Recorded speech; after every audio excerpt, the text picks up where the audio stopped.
Welcome, everyone. Anyone new to Dharma Bums? New to Dharma Bums, first time. We'll be meditating all night. No, I'm just kidding. We'll meditate for a few minutes while people are arriving.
Welcome, everyone. Any questions or comments about your meditation practice or questions about Zen practice?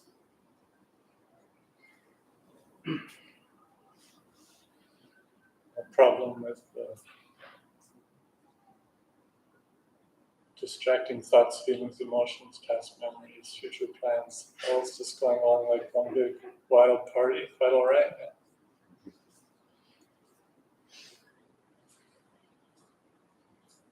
Who meditates eyes open? I do this every time. Eyes closed. Great, don't do that when driving. I'm partly joking.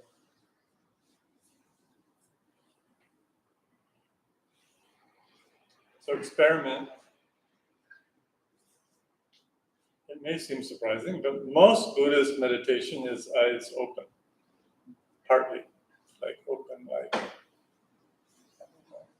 20%, 25% gazing down to the floor. The meditation is that time. Of course, you're blinking and eyes open and close sometimes. Eyes are open. So experiment and see. I've tried both, but eyes closed, and I tend to get sleepy. That's generally everyone tends to get sleepy, or more chatter. Eyes just a little bit open, and it cuts that easier. Also, the point in a fundamental point in Zen practice is we're not trying to separate ourselves from the objects of sight, seeing, smelling, feeling, tasting, cognizing. It's like the hearing. Hear far away, the siren. Our hearing we can't turn it off and on. And really, even if our eyes are closed, we're looking at the back of our eyelids.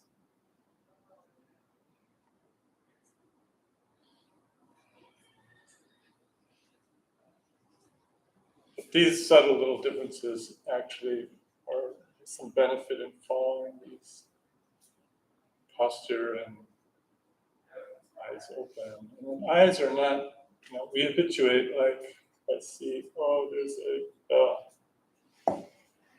we habituate to naming and categorizing as soon as we see something or hear something.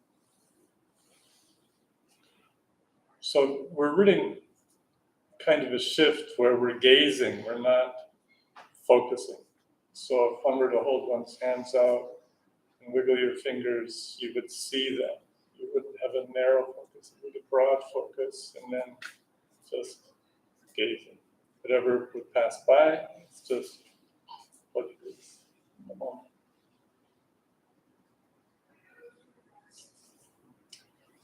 Yet, in present time awareness, we're being very present with what is happening. Neither grabbing onto it, nor pushing it away. Like, airplane comes over. Oh no, the airplane's interrupting my meditation. Wrong. I have to start over again. No, airplane's fine. Just another sound.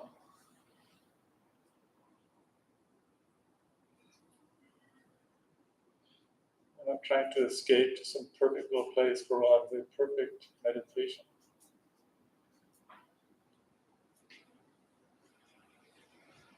Everything that arises in this present moment is already perfect meditation.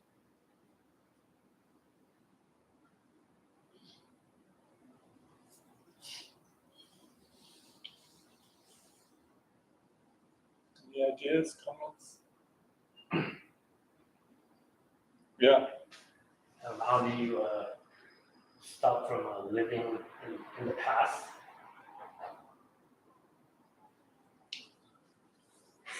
Well, where Does everyone have a past?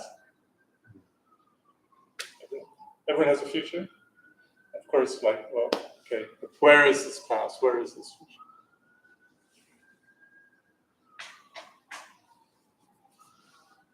You're asking where is it? Where is it now? So Now it's in the past. Sometimes it's in the present. So we're riding this wave, and then our distracted mind is creating this illusion that we all live in as human beings, fabricating a past and future that in fact don't exist. And then we don't like something about past or future, we just change it. And we think that all this is quite a permanent reality. It's constantly changing. So meditation practice is, in this present moment, cutting through this illusion to a different view of self, in quotation marks.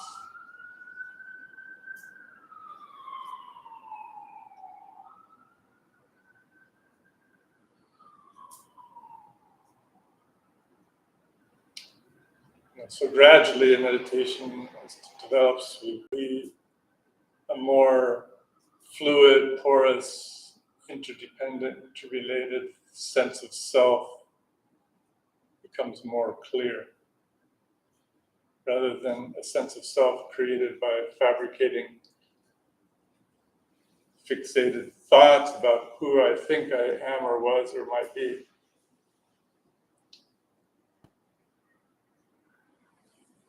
Which always has some level of illusion or delusion about it.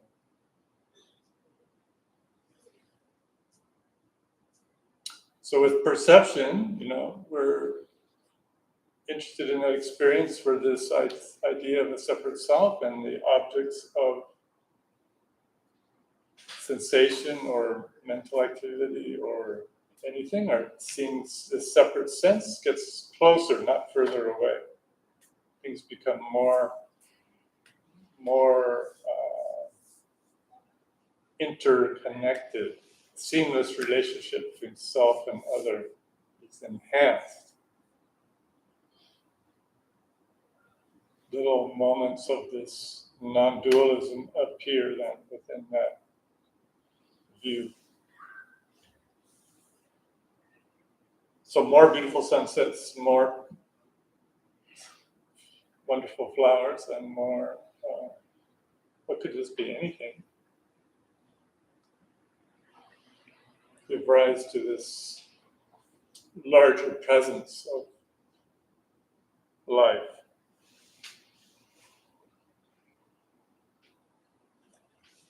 Good books to read always are Zen Mind, Beginner's Mind by Suzuki Roshi. And the bookstore's open here, the Buddha For You bookstore, they have copies there. Those were his talks at San Francisco Zen Center when it first opened in the late 1960s, early 1970s. Another good book is The Way of Rinzai Zen by Meiro Roshi, American Zen teacher in Wisconsin, trained in Japan. A basic broad outline of the overview of Zen practice and view. Any questions about meditation? We'll sit again for a little while. Yeah. When you notice chatter, how do you re-engage your mind to where you can actually just find that empty space? When we hear more chatter, how do we, or experience more chatter, how do we then experience more empty space with chatter? I mean, just to let it, I guess, kind of disengage from the chatter. If you find your mind will continue going back to a certain spot or space. Yeah, so the big party train will come by. And everyone will be having a big party and talking on it. And we'll go, oh, that's really cool. And then the tendency will be to jump into the train and have a big, conversation. Get carried away, the train will do something off, and we'll be along down somewhere around. So what do?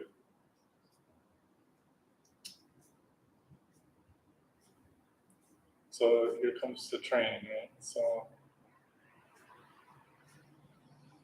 it's a very careful space where it's just the train. You're not trying to push it away, because what happens when we try and push it away? It gets bigger, right? Experiment. Try pushing it away sometime. I'll come back. Yeah. Or we can jump in and think we can fix it when we get inside of it. And of course, that's also a big mess. Right? It goes bigger, bigger, bigger. But there's an in-between space, in a way. So it's just allowing the train.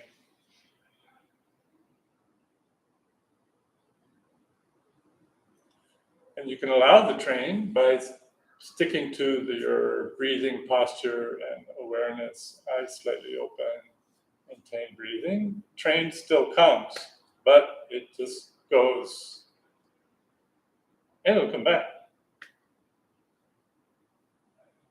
So it's like this meditative centeredness in this present moment. It's like, it's not an awareness that's blocking anything. This absolutely doesn't work. At least my meditation experience, I don't think that's possible. But in this present moment, this full awareness, everything is moving.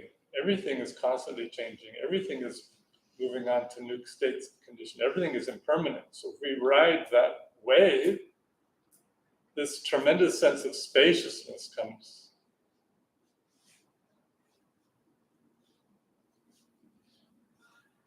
Might be a few thoughts, might be a big train, might be whatever. All these things come and go, come and go, come and go, come and go. And we're centered in that present time awareness in that moment through our practice. And it's just fluidly moving on and on.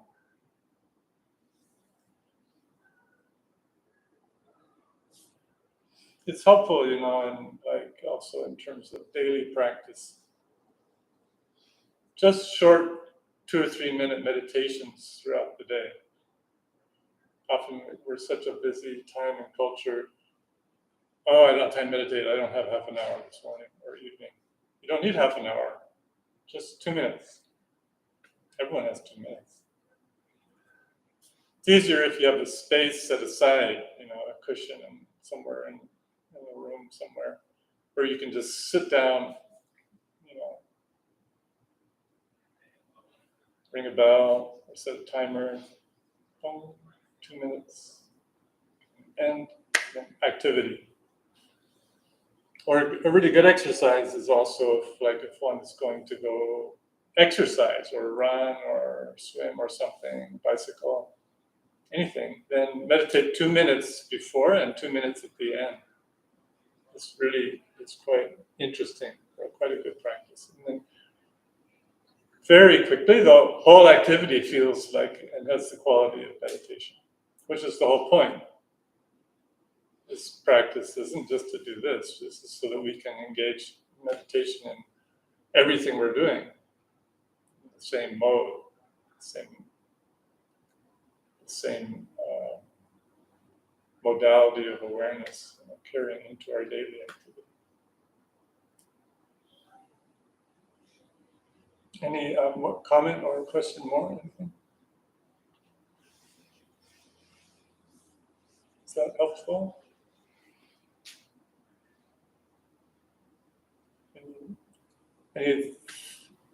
Well, we'll see now. We'll do another short meditation. We'll see what happens when the big train comes through. Helicopter.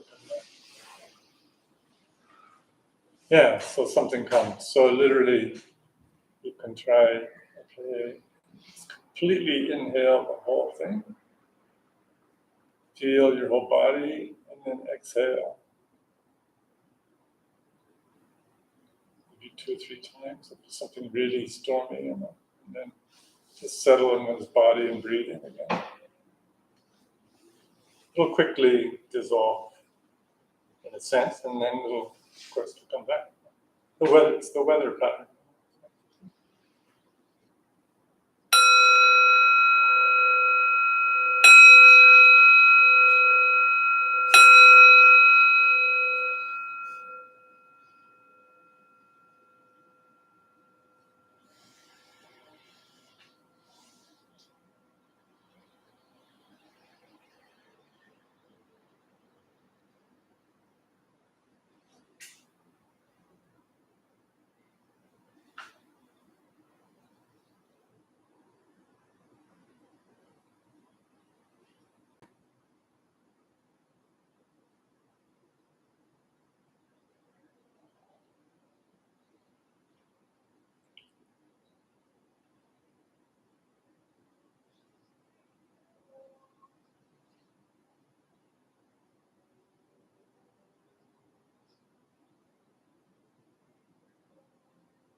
Everyone get a chapter of your novel done?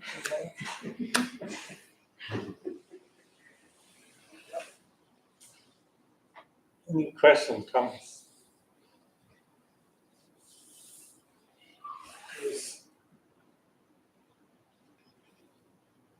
Buddhist teacher Pema Chodron come in once. She was on retreat, and she felt like she had gotten lost writing War and Peace for half the retreat. So I don't think it happens.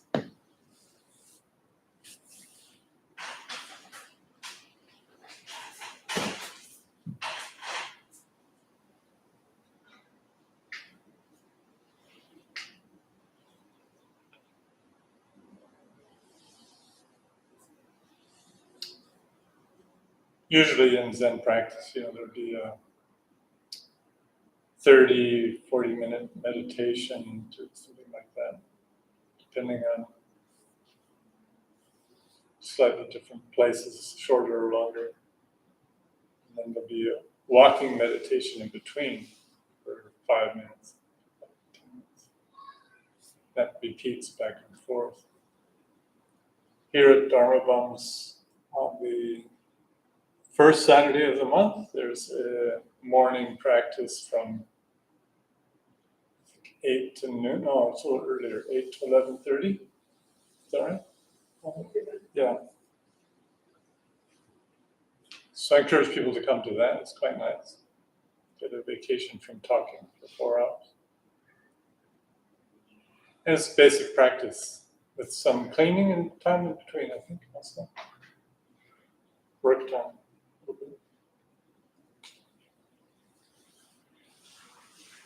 You should study this just online. You can see, you need to pre-register for that.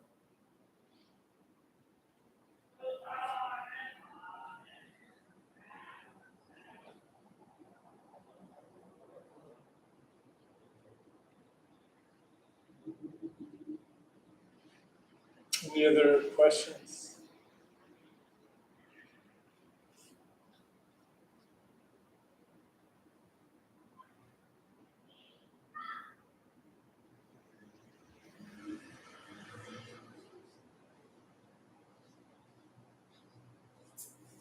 So usually we think again about the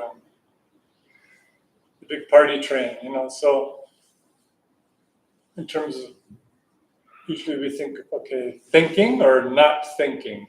It's like one or the other. Of course, both are pushing buttons, trying to make something happen, right?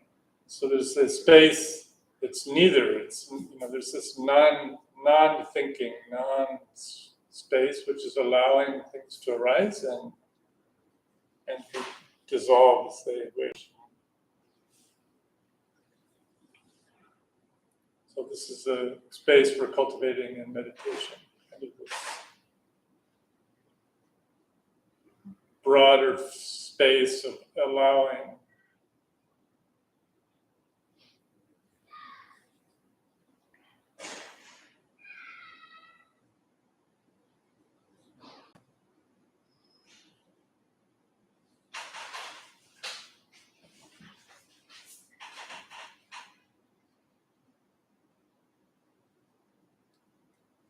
Yeah, so typically, develop practice slowly, 2-3 minute meditations, and gradually a little bit longer. Group practice is very supportive, so it's much, people were mentioning last week, I think why is it so much easier to meditate in group? Seems easier. I don't know, it's true though. Peer pressure. No, it's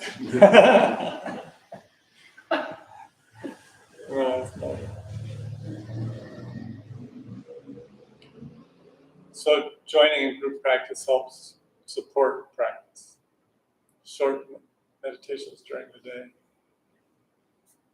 Taking time for a little bit longer retreats to come up, half day or weekends. Once one can do that fairly effortlessly or fairly without too much, well, not totally without effort, but with effortless effort. Then one's ready to also do longer retreats, a week or 10 days. It may seem really intimidating, but it's not really more difficult than it's just repeating the half hour over and over and over again. It's very beneficial. There are many opportunities in both Vipassana and Zen for longer retreat practice in California, nearby.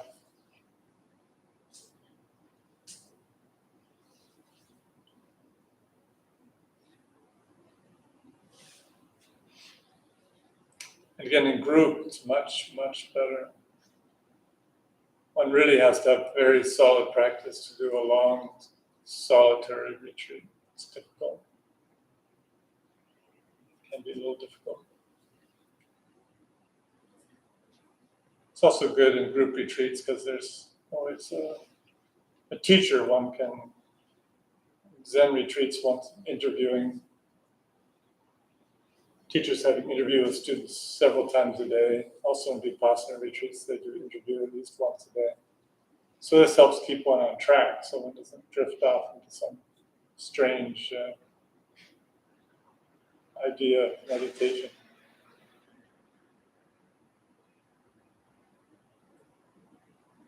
Any other questions or comments, anyone? Yeah. What's the name of the second book you mentioned again? Oh, The Way of Rinzai Zen by Meido Roshi. And he has a newer book, Hidden Zen, also. Meido's M-E-I-D-O. Meido Roshi. Meido More Roshi. And, outside Madison, Wisconsin, is a training center, Korinji. Yeah. I have a fear of like not being perfect, and that also includes the meditation, and that often kind of prevents me from meditating. Do you have any comments about that?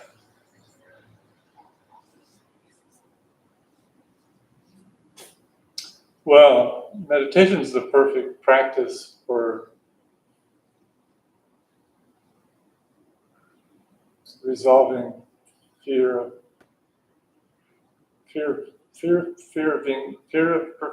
imperfection. Which was it? Perfection or imperfection.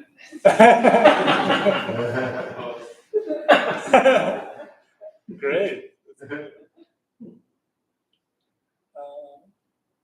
It's perfect.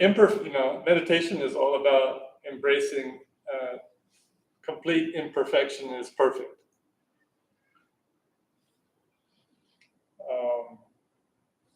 That being said, saying that doesn't solve the problem.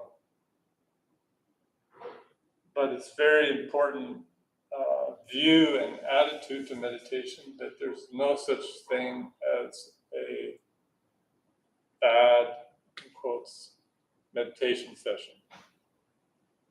There's nothing about the content of what's happening during a meditation time that makes it better or worse.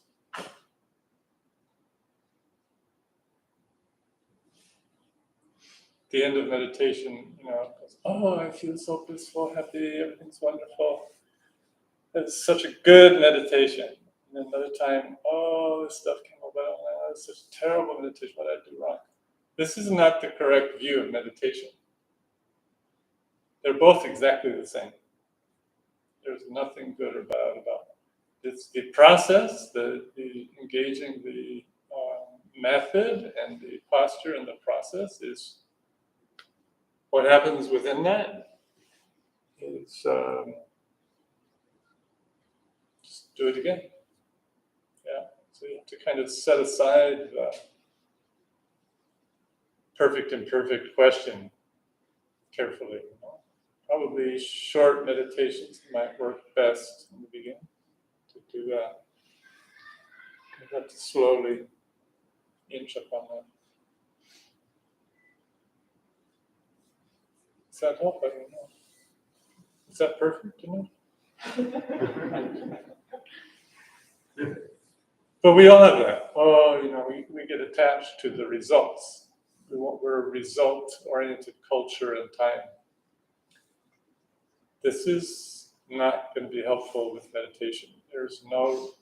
As soon as we completely let go of the need for any results in meditation, then there'll be results. And we won't be seen as little, badges. We're trying to get little points and like we get a better grade and a better this, a better that. Meditation is the opposite. So gradually we're letting go. More and more open to what's happening, allowing, spacious, less attached to the results, less attached to what we want or don't want, either in pushing away nor jumping into things.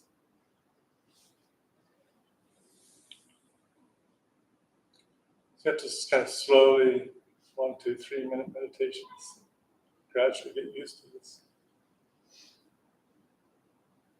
Meditation looks like we're sitting, like trying to control something. Meditation is completely uncontrolling, non-controlling, completely open.